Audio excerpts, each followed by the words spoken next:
بسم الله الرحمن الرحیم. قدرمند لیدونکو او اوریدونکو ګرانو هیوادوالو سلامونه احترامات مې ومنئ. نن هم د نومبر کال 2015 چې د یک شنبه ورځ سره سمون لري ستاسو خدمت کې حاضر یم. د نن ورځې موضوعات مو د افغانستان د پاکستان موضوع ده، په همدارنګه یو نړیوال موضوعات دي او ستاسو پوښتنې دي چې هغه هم په همدغه نړیوالو سیمه موضوعات باندې را سرخیږي. په دې متعلق زه تاسو ځوابونه درکم. لومړی راځم د افغانستان یعنی د لر او د بر د دواړو د کوزي پښتونخوا او د بري پښتونخوا د سیاسيونو نظریات چې د څو ورځې تاسو سره شریکوم. هر ورځ د دې غړ پښتونخوا د لوی سیاسي غړونه هر ورځ تازه معلومات او دغه کیږي چې خپل داخلي چې د پښتنو دریز د پنجاب په مقابل کې څه دی. تیر ورځ می تاسو ته د آصف درانی، همدارنګه د سراج الحق، همدارنګه د جنرال احسان الحق، همدارنګه د منصور احمد خان، همدارنګه د نورو سیاسيونو نظریات می هم وړاندې کړل او شریک کړل چې په هغه کې نن د مولانا فضل الرحمن نظر هم دی چې حکومت پاکستان یا پوسټ سویلی دي. همدارنګه د افغانستان د کابینې نه د نور الله نوري د سرحداتو د وزیر نظریات دي، د محمد نبی عمری د داخله چارو کورنۍ مسایلو وزیر مرستیال د محمد نبی عمری دغه نظریات دي، او د رنګ د اوبو د برخنا د وزیر عبداللطیف منصور صاحب خبرې دي. دا ټول نظریات دي چې په دغه راتلونکو جریاناتو کې خپل اغیزه او تاثیرات لري. لومړی به زه تاسو ته د نور الله نوري د سرحداتو د وزیر خبره چې خواجه آصف ته په جواب کې ویلو چې دا به نه هیروي خواجه آصف چې روسیا او امریکا زمونږ نه ډیر لري، خو تا او زما او ستا وصلت چې دی دا په پنجاب په سرحد کې دی، یعنی د مانسرینا او خواته. نو دلته د مرګلي غرونو مسله ده. دلته اولین ځل دی چې د افغانستان کې د یو دولت په سطح یعنی د حکومت په سطح باندې یو وزیر په علني توګه دا اعلان کوي چې زمونږ سرحدات چې دي دا د پنجاب سره دي، یعنی خیبر پښتونخوا دا زمونږ مطلق خاوره ده، موږ د ډیورن کرښه په رسمیت نه پیژنو. دا په دغه جرأت سره ډیرو کمو پخواني سیاسيونو دا کړی دي. مخکې دې نه چې نور تفسیرو ته لاشم، تاسو ته به زه دا د نوري صاحب خبرې در واوروم، دا واورئ، بیا پس د هغې نه به لاړ شو د نورو خبرو ته.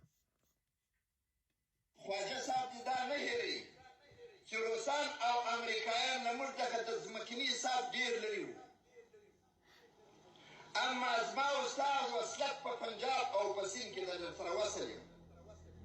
ته په خپله ټکنالوژي مه غله کېږه، دا د عقیدې اساس او دا با شهامته ولس د دې جوش او صبر مه ازمویه.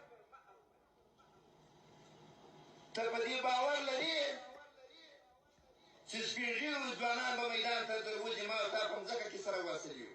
هغه 18 ساعته بعد طیاره هغه خاورې ته رسېده، بیا یې انجام څنګه شو؟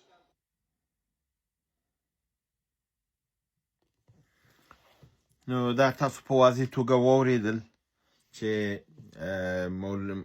دغه نور الله نوري د سرحداتو وزیر ښکاره توګه باندې ویلي چې یعنی زمونږ سرحد چې دی دا تورخم او دا نه دی، بلکې دا د پنجاب سره نښلي او په سند سره نښلي، یعنی بلوچستان. دا خاوره زمونږ خاوره ده او دا کیږي. دا یو ښکاره پیغام دی چې اوس لکه ماشابل ورځ ویل چې شفشف نخ مسله د شفتالو ده، هر څه واضح او ښکاره شوي دي. همدارنګه محمد نبی عمری د کورنۍ چارو مرستیال دا ویلي چې که مو صبر ته تمام شو او پاکستان سره مو جګړه پیل کړه نو بیا به د هند تر سرحدونو سره ځو. د نور الله نوري نه مو وغوښته لږ زر اخواته. تاسو معلومه چې نور الله نوري هغه مجاهدین نه دی چې همدغه د پاکستان پوز په لاس امریکان ته وسپارل شو، تر ګوانټانامو پورې لاړ او دا زنجیرونه وکتل. نو داسې د دردېدلي کسان چې په نظام کې موجود اوسي دا پاکستان د خیر ورځ نشي کتلی.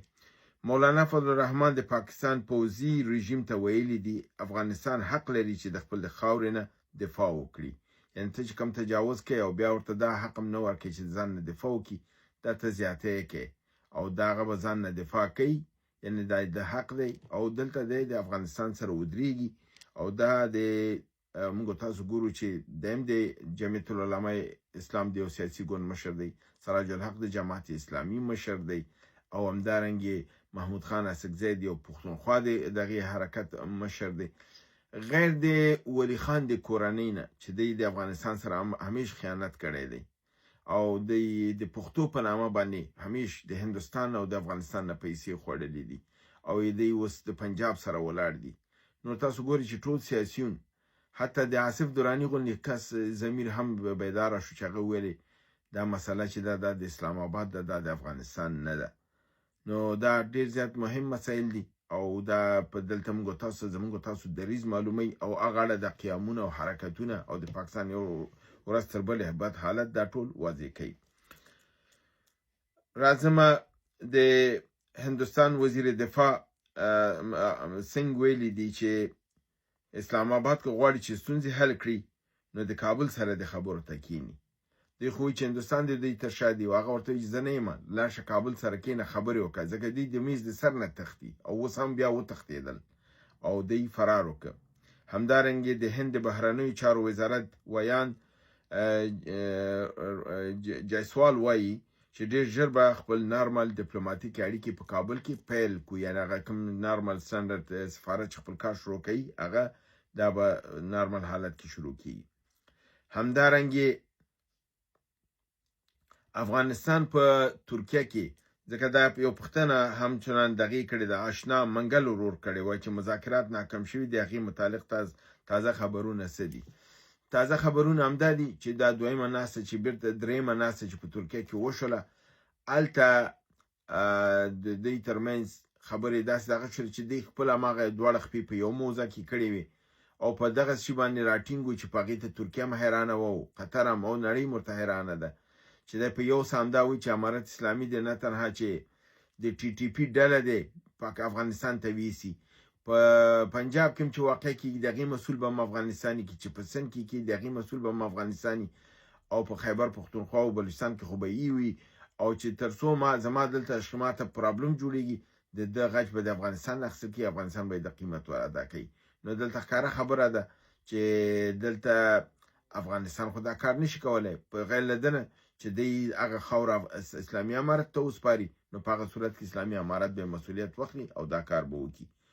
نو کله چې غونډه ناکامه شوله پاتې شوله دواړو طرفونو خپل دوباره لیستونه د غوښتنو دا د قطر او ترکیې ته سپارلي دي چې هغوی دا وګوري چې زموږ غوښتنې څومره برحقه دي او نه دي.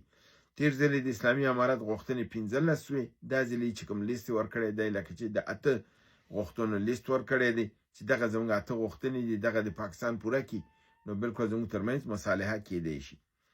همدارنګې په نړیوالو خبرونو کې د ترکیې څارنوالۍ د نتنیاهو او د هغې 16 تنو چې پکې اکثرا د کابینې غړي دي او عالی رتبه نظامي او نور سیاسي دغه ملګري دي د گرفتاری حکم ورکړی دی او ویلي دي چې دا د 18 د اکتوبر کال 2023 چې د الاهلي شفاخانه ویشتل شوې وه او هلته 1500 تنه په شهادت رسول شوي، نسل کشي او د جنایت علیه بشریت په مقابل کې د دې دغه حکم لاندې دوی چې باید ونیول شي او گرفتار شي او آی سی سی ته باید وړاندې کړل شي. د آی سی سی یعنی انټرنیشنل کریمینل کورټ حکم هم دا چې دوی جنوساید کړی دی، یعنی بشریت یې وژلی دی، قومي او مذهبي نسل وژنه یې کړې ده او نتنیاهو په دې باندې پابندي ولګوله او ویل چې دوی باید گرفتار شي. هغه حکم اوس هم پر ځای دی، خو دا چې امریکې او د دا خو تاسو معلومه نړیوال دغه ماتوي، نورمونه ماتوي. راځم دویم برخې ته، د پښتنو برخې ته. نقیب الله امیري 2009 شواله وایي آیا تاجکستان سفیر امارت اسلامي منلی دی او که منلی دی نو ولې اعلان د رسمیت پیژندنې تر اوسه نه دی شوی. او د پوښتنې دویم جزء دا دی که چېرته اسلامي امارت اړیکې د تاجکستان سره استواري شي، د ظاهر اخبار چې پخواني جمهوریت د وخت د پخواني کمونستانو د سایمنصبانو نه و او بیا سفیر مقرر کړی و، د هغه حالت او د هغه دغه به څه شي. قدرمند وروره تاجکستان تر اوسه اسلامي امارت په رسمي توګه په رسمیت نه دی پیژندلی او د دوی ترمنځ هماغه لکه نورو ممالکو غوندې د اړیکې چې دي ښکته سطحې د قونسلي سطحې دي د رسمي شکل او د سفیرانو په سطحه نه دي. اما تاجکستان دا اشارې ورکړي دي چې ډېر ژر به دوی اسلامي امارت په رسمیت پیژني او د دوی ترمنځ به اړیکې استواریږي او دوی به مخالفین په تاجکستان کې نه پرېږدي. په هغه صورت کې که روابط استواریږي او تاجکستان سفارت سپاري دا نارمل حالت دی په مملکت کې چې دواړه مملکت یو بل په رسمیت وپیژني. سفارت به د افغانستان د حکومت استازي اخلي، اخبار به خپل کور ته ځي خوښې چې تاجکستان کې اوسېږي او که راځي اروپا کې د خپل هغه خویندو ورونو سره چې هره ورځ هغه خو ډېر ښه هلکان دي، هغه دوه نور ورونه شباب او صدیق او هغه خو دی لږ زره بېلاره دغه دی ځکه دی د پخواني هغه کمونستانو سایمنصبان نه نو هغې که بیا هغه د ملي به سندرې وایي دا به هم ورسره هغه سندرې اوري هملته به ناست او چکچکې ورته کوي ده نه زیات دی نور څه نشي کولی. سخي خان S53C یعنی سخي خان S5C وایي چې هندوستان امارت ته وړاندیز کړی و یعنی د مرستې او د کومک ولې ترېنه ګټه نه اخلي. وروره که ګټې ترې نه اخیستې زه ورته خبر یو ځکه چې اړیکې استواره دي په بګرام کې د هندوستان تخنیکي کسان موجود دي، د بګرام د رغونې کار روان دی، بګرام بیرته په خپو درول دي او هلته د هندي مشاورین او همکاران د بګرام د بیرته د جوړولو لپاره تخنیکي همکارۍ لپاره چې هلته کوم یو ته ضرورت دی په نړیواله سطحه باندې د امریکې په اشاره سره چې هغه امریکا هم پکې رضایت لري هندوستان لګیا دی مرسته کوي او کیدای شي چې نورې مرستې هم کړي. د طیارې چې ستا کوم یو په پرواز راغلی او د همدې هندوستان موږ ته د جمهوریت په وخت کې ورکړې وي هغه طیارې بیرته دوی فعاله کړلې او فضا ته یې وجیږې کړې دا د هندوستان په همکارۍ سره وي. کوم میزایلونه چې فایر شول او فعال شول، کوم دغه دافع هوا چې دغه په نامه د زفیو دغه هغه فعال شو، دا هندوستان همکاري کړې ده. نو د معنا دا ده چې همکاري شاته روانه ده. په ظاهره کې دا وزیر دفاع چې کومه خبره کړې ده چې د اسلام آباد دا سیاست دی دا به کېږي او وروسته به همکاري هم روانه. بل ورور په نامه د سخي جان ویلي دي پښتونخوا عوام وایي چې ټي ټي پي د آیسای ډله ده، نو ولې دوی د ازادۍ شعارونه نه ورکوي چې ملاتړ ورسره خلک وکړي. دغه شک نشته چې ټي ټي پي آیسای جوړه کړله او د آیسای په حساب په ملاتړ باندې وه، خو دا په هغه وخت کې و چې 1900 په 2006 کې دا کار دوی وکړ، مګم د هغې نه بعد بیا ورو ورو چې جنګ و دا وشو په دې کې هغه څوک چې واقعا د خپل د سیمو ازادي غوښتله هغې اخواته لاړه. ډېرې وړوکې حلقه د ټي ټي پي چې ده اوس هم د آیسای سره ده 80% نه زیات چې دي هغه ازادي غوښتونکي دي او د ازادۍ شعار هغې ورکړی دی، یعنی د شریعت د نافذېدلو او د دې سیمو د ازادولو د پنجاب د پوځ نه او په دې باندې خلک پوه دي او په دې باندې خلک ورسره ولاړ دي. د خلکو د ملاتړ نه بغیر دا کوم یو همکاري چې تاسو اوس دا کار په خیبر پښتونخوا کې ګورئ دا ممکنه نه دی. بله پوښتنه زموږ د ورور محمد آصف پتمن ده. سوالونه جزئیات زیات دي خو مطلب او دغه ټول یو دی. پاکستان ولې د افغانستان سره اکثره وخت وعده کوي خو په عمل پې نه کوي؟ پاکستان افغانستان سره رښتینی صداقت نه لري؟ ولې د پاکستان سیاستونه د خبرو او عمل ترمنځ تضاد لري؟ ولې پاکستان همیشه له افغانستان سره دروغ وایي او دوکه کوي؟ دا دښمني ده که د ګټو لپاره ده؟ نو وی خبرې ډېرې خو سره یو پوښتنې ډېرې دي خو معنی یو دی او جواب یې ډېر ساده دی چې تاسو دا ویلي چې ولې افغانستان سره دا دښمني کوي، ولې وعده ورکوي وفا پې نه کوي؟ دا د پاکستان په سرشت کې دی. هغه د امریکې نه میلیونونه څه کوي چې میلیارډونه ډالر اخلي د امریکې سره لوبه کوي. هغه د چینایانو نه په میلیارډونه ډالر اخلي د امریکایانو سره لوبه کوي. د ایرانیانو نه پیسې پټرول اخلي د ایرانیانو سره لوبه کوي. د سعودي نه مرسته اخلي سعودي سره لوبه کوي. دا د په سرشت کې دی، شیطاني عمل دی دا. او بل دا د تاسو ویل چې ولې پکې صداقت نشته. په سیاست کې د صداقت په نوم سره کوم مفهوم وجود نه لري. صداقت چې دی دا په حساب د سیاست نه بهر مسله د سیاست چې دی دا د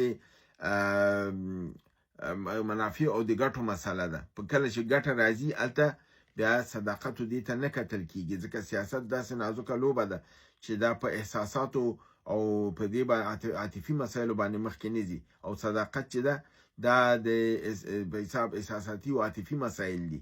د انساني او سیاست چې دی بې رحمه دی، په سیاست کې لطیف دغه کار نه کوي. نو په دې اساس باندې د پاکستان چې دی همیش دروغ وي، فریب کوي، او د دې سیاست او عمل کې همیش فرقو منافقانه لوبه کړې ده، او همدا علت دی چې د مات سره او د ټوټې کېدو سره مخامخ دی.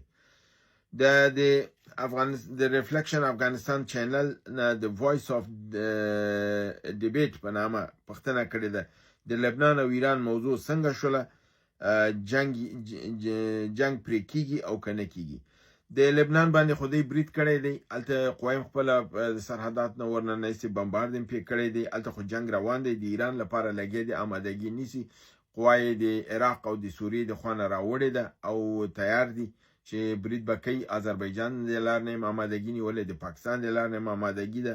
دی دا ځلې به ایران باندې حمله چې کوي د ځمکې د خوا نه څو طرفی کوي، خو وخت لا تعیین نه دی، ځکه چې دی اوس د ایران د هغې قوت نه چې ورو ورو زیات شوی دی د نه اوس هم یره کېدي. جنگ به وشي که به ونشي، بلکل جنگ کیږي او جنگ کیدونکی دی. عبدالله ساحل ورور ویلی دی زه ستاسې په 9 چینلونو کې برنامې ګورم، ستاسو خپل چینل او ټیک ټاک او دا ټول تعقیبوم، خو هیڅکله مې ونه کړ چې تاسو په خوله باندې کوم مسکا وسي. وروره د افغانستان او د نړۍ ټول په وینو باندې لړلي دي، داسې یو بد حالت دی د غم د مړي په حالت کې، د ژړا په حالت کې، د چې نړۍ د تاسو ګوري هر خواته اور بل دی، بیا په افغانستان باندې بریدونه دي. دلته به مسکا له کوم ځای نه شي، دلته به خندا له کوم ځای نه شي، دلته زما او ستا به په کوم خوشحالي او په کوم دغې باندې به وخاندو. د مسکا خو به هغله راځي چې زه ته انشاءالله خپل لوی افغانستان جوړ کو، امن پکې جوړ کو، دښمنان ناکام کو، او د کامیابی او د سعادت هغې کمال ته ورسیږو چې څوک کږې راته ونه ګوري. بیا به زه ته پیاله چای به هم سره څکو، شنې چای به د کامې ګوړه به او هم سونډینه، او بیا به سره خاندو او خبرې به کوو او د الله شکر او عبادت به کوو. دا و د نن ورځې برنامه چې تاسو حضور ته مې وړاندې کړه. تر بل برنامې چې بیا ستاسو حضور ته حاضرېږم، تاسو په لوی رب العزت سپارم. وما علینا الا البلاغ.